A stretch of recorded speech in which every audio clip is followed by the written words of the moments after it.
Hello, everyone. U.S. Senate failed to pass the resolution to begin a discussion to provide aid to Ukraine and Israel. The votes were split half and half. However, in order for them to actually start even talking about it, 60 people need to vote in favor. And we don't have 60 people. Surprisingly and disappointingly for me personally was the no vote from Senator Bernie Sanders, whom I deeply respect. He opposed the aid package because it included the aid to Israel, and he said that Israel violated the rules of war.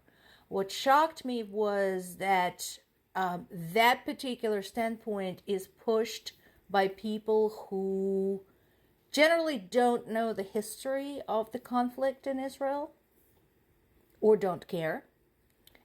And especially considering Senator Sanders's background. His father was a refugee from Poland who came to this country in 1921, a Polish Jew, but a lot of the family was left behind and subsequently perished during the Holocaust. So all of those things considered, I am frankly shocked.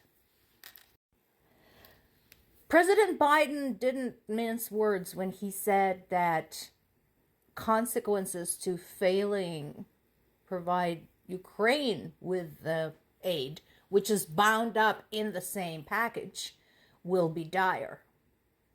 So here's what we're dealing with here. So one of the problems is that Republicans are trying to tag a really draconian immigration policy onto the aid package. And the fact that aid to Ukraine, aid to Israel, and strengthening of U.S. military are all bound together. I'm not sure whether it would make sense to break them apart and vote them in piece by piece. I don't know at this point. But President Biden said basically what all of us have been saying this entire time. Russia will not stop. There can be no negotiations. There can be no surrendering to Russia a portion of Ukraine to stop the hostilities, because once they have taken a portion, they're going to settle in and they're going to take advantage of that foothold and keep moving and keep moving and keep moving. And something very important he pointed out. So this entire time, as people have been opposing aid to Ukraine, they're also saying, well, we also don't want our troops involved. Well, guess what? And this is where President Biden shows understanding of the situation.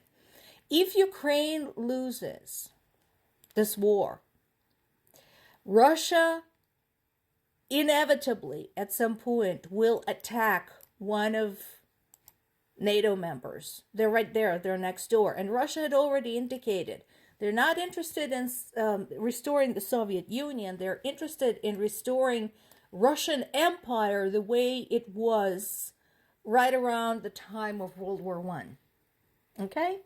And so that means, since U.S. is a NATO member, exactly what everybody doesn't want to happen, they will have American soldiers fighting Russian soldiers on EU, NATO territory.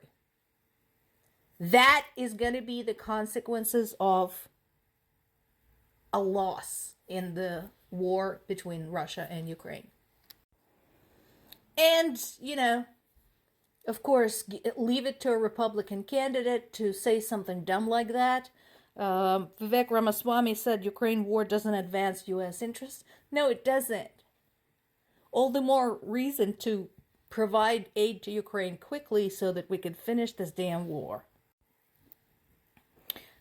The reports about children being deported to Russia, forcibly removed to Russia from Ukraine, is now up to 20,000. So we knew the UN count was 11,000.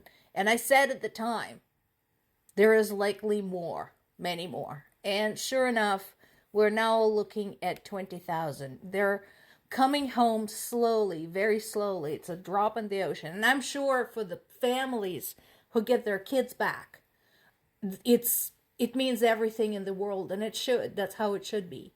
But this is the gigantic effort that's still ahead of us to bring those kids home. And again, in order to bring them home, we have to end this war, because these children need a place to live. They need to be able to go to school. They need to have a roof over their heads and food on their tables, especially after what they've been through. And this is what Ukraine keeps asking for. Help us end this war. Help us push the enemy back. Help us restore some type of normalcy. That's going to take a very long time. And to those who still think that this war has nothing to do with them, United Kingdom has uncovered a plot to interfere in their elections. So we already have proof of Russia interfering in American elections. Well, it's never just going to be the United States. We know Russia has a long and sordid history of interfering in the affairs of other countries, whether it's overtly or covertly. Well, here you go. Here's your proof. Still think this doesn't have anything to do with your country? Yeah, think again. And Putin is making a visit to United Arab Emirates, which are supposed to be an ally of the United States. So again, international intelligence services, CIA, Interpol, we know where he is. You know where he is. He has to be outside. He has to be on a plane. He has to be in a car at some point or another. I am just saying, you know where he is. You know where to find him.